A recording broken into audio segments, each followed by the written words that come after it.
নমস্কার, আপনারা সবাই কেমন আছেন এই ঠান্ডাতে? ভালো আছেন নিশ্চয়ই। আমিও খুবই ভালো আছি। হ্যাঁ, ঠান্ডা পড়েছে, তবুও ভালো থাকতে হবে। আর এই ঠান্ডার মধ্যে সবথেকে একটা বড় জিনিস হলো এই যে পিঠে-পুলি। আর দিনটি ছিল অঘ্রাণ মাসের সংক্রান্তি। হ্যাঁ, বাড়িতে একটু ছেলের আর হাসব্যান্ডের আবদারে একটু পিঠেই করলাম। একটা কথা কিন্তু আমি প্রথমেই বলে রাখি, আমি কিন্তু এই পিঠে-পুলিতে অতটাও পারদর্শী না, ছোট্টখাট্টো রাঁধুনি। আর সন্ধ্যাবেলা থেকে আপনাদের দাদাকে নিয়ে আমি সেই কাজে লেগে পড়েছি আর কি, তোড়জোড় শুরু করে দিয়েছি। আর এইখানে এই যে ছেলেকে একটা বিষয় নিয়ে খুবই বোঝাচ্ছিলাম, ওকে বলছিলাম একটা এলাচের প্যাকেট নিয়ে আয়, মানে আমার ওপরের ঘরে রাখা আছে, আমি নিয়ে গিয়েছিলাম, সেটা আর আনতে ভুলে গিয়েছি। ও এলাচটা কি জিনিস সেটাই বুঝতে পারছে না, ওকে সেটাই আর কি বোঝাচ্ছিলাম আমি। আর এই যে আমাদের ঠামা ঠান্ডাতে বসে টিভি দেখছে, আর এইদিকে আমরা রান্নাঘরে আমি আর আপনাদের দাদা, মানে আমার সর্ব কাজের হেল্প করে আর কি। ও সঙ্গে থাকলে মনে হয় সব কিছুই খুব সহজে হয়ে যাবে। আর এই দেখুন নারকেলটা কতটা সুন্দরভাবে তুলেছে, দেখুন কি সুন্দর। আমাদের কিন্তু বাড়ির গাছেরই নারকেল, মানে আমাদের অনেক নারকেল গাছ আছে, সেখান থেকেই আর কি কিছুদিন আগে নারকেল পাড়া হয়েছে এই পিঠে টিঠে খাওয়া হবে বলে। আর আমরা সেখান থেকেই দুটো নিয়ে নিয়েছিলাম পিঠে করার জন্য। আর দেখুন সহজ উপায়ে নারকেল আমি হাতে না কুড়িয়ে এই যে ছোট ছোট কুচি কুচি করে মিক্সিতে দিয়ে দিয়েছিলাম। আপনারাও করে দেখতে পারেন, কিন্তু খুবই ভালো হবে। হ্যাঁ, অনেকের আবার হাতে কুড়ানো পছন্দ হয়, কিন্তু আমি তাড়াতাড়ি হওয়ার জন্যই এইটা করছিলাম। আর আমার এমনিতে একটু কোমরে প্রবলেম হয় নিচে অনেকক্ষণ দিয়ে বসে কিছু করলে। আর এইখানে নারকেলটা মিক্সিতে প্রায় কুড়ানো হয়ে গিয়েছিল, আর সেটাকে ওই যে চিনি দিয়ে কি করে নেয়, ওই নারকেলটা আর কি একটু পাকিয়ে নিচ্ছিলাম। আমি এই কথাটা কিন্তু বুঝতে পারছিলাম না, আপনাদের দাদার কাছ থেকে আমি একটু জেনে নিলাম। বললাম না, ও আমার থেকে একটু বেশি কিছুই জানে। আর আমাকে এই সোয়েটারটা পরে কীরকম লাগছে একটু বলবেন। আপনাদের দাদা এনে দিয়েছিল, আমার একটু পছন্দ হয়নি বলে আমি পরতাম না, তারপরে ঠান্ডার চোটে আমি গায়ে পরেই নিয়েছিলাম। আর এইটা দেখছেন, এইটা কিন্তু আমি একটু অন্য রকমভাবে, মানে সহজ পদ্ধতিতে আর কি করছিলাম। দুধ পুলি করব। দুধ পুলি নিশ্চয়ই আপনারা জানেন যে মানে চাল গুঁড়োটাকে একটু গরম জল দিয়ে মেখে করতে হয়। আমি এইটা করছিলাম সুজির ডো করে আর কি, সুজিকেই মেখে করছিলাম। আপনারাও বাড়িতে করে দেখতে পারেন, খুবই সুন্দর হবে। হ্যাঁ, আপনাদের তো বলতেই ভুলে গিয়েছি যে আমি আজকের কী কী পিঠে বানাবো। আমি বানাবো সুজির দুধ পুলি, আর পাটিসাপটা, আর একটু সরু চাকলি। ওটাকে অনেকে অনেক নামে জানে, আমি তো সরু চাকলি নামেই জানি, সেইটাই বললাম আর কি। আর হ্যাঁ, জিনিসটা অনেকটাই কম করে করব।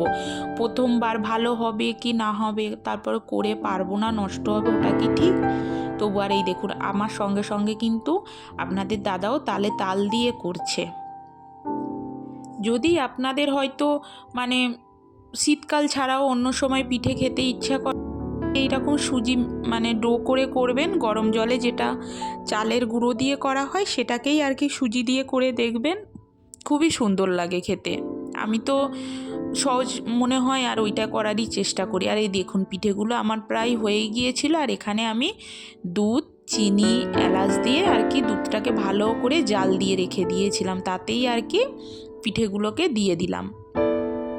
একটু ফুটে গেলেই প্রায় হয়ে যাবে, আর নামাবার আগে ওপর থেকে একটু ঘি ছড়িয়ে দিলেই হয়ে যাবে। আর এইখানে পাটিসাপটার ব্যাটারটা তৈরি করছিলাম।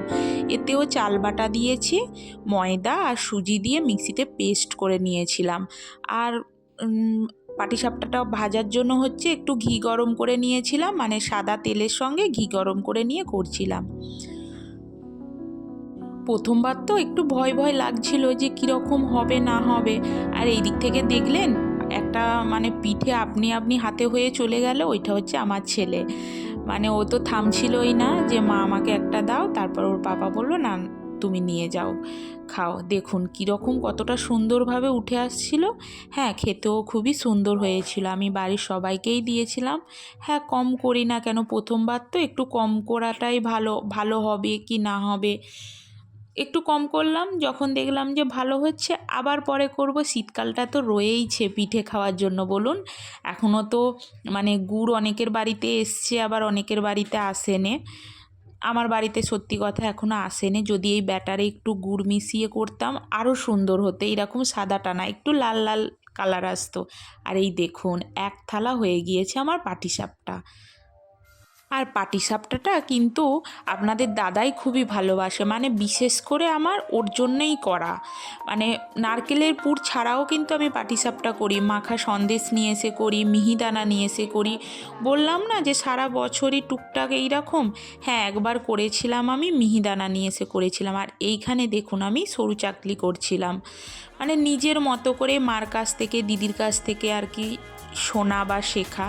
পিঠে আমার মা, দিদি, আমার ঠাম্মা, মানে আমার মাম্মাম আর কি, আমার ঠাম্মাকে আমরা মাম্মাম বলি, খুবই পিঠের হাত ভালো। ওইগুলোই আর কি ফোনে ফোনে যতটা শেখা। কিন্তু সারা বছর আমার এই শীতকালটায় অনেকটাই পিঠে খাওয়া হয়, মা বানিয়ে দেয় বা দিদির বাড়ি গেলেও খাওয়া হয়। আর পিঠে করতে করতে আমি একটি নেচেও নিচ্ছিলাম। এটা হচ্ছে আমার সবসময়ই রান্না করার অভ্যাস, আমি একা থাকি আর আপনাদের দাদা থাকুক না কেন।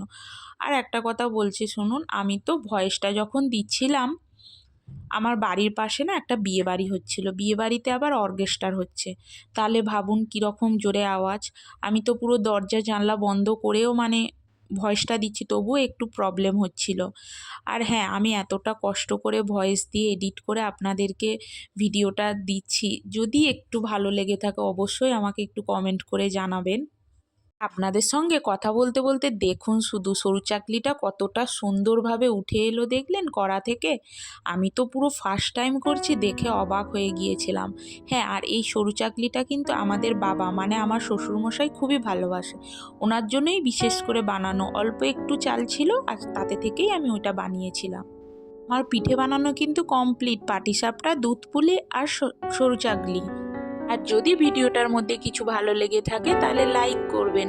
আর আমার যারা নতুন আছেন, নতুন দেখছেন ভিডিওটা, অবশ্যই সাবস্ক্রাইব করে দেবেন।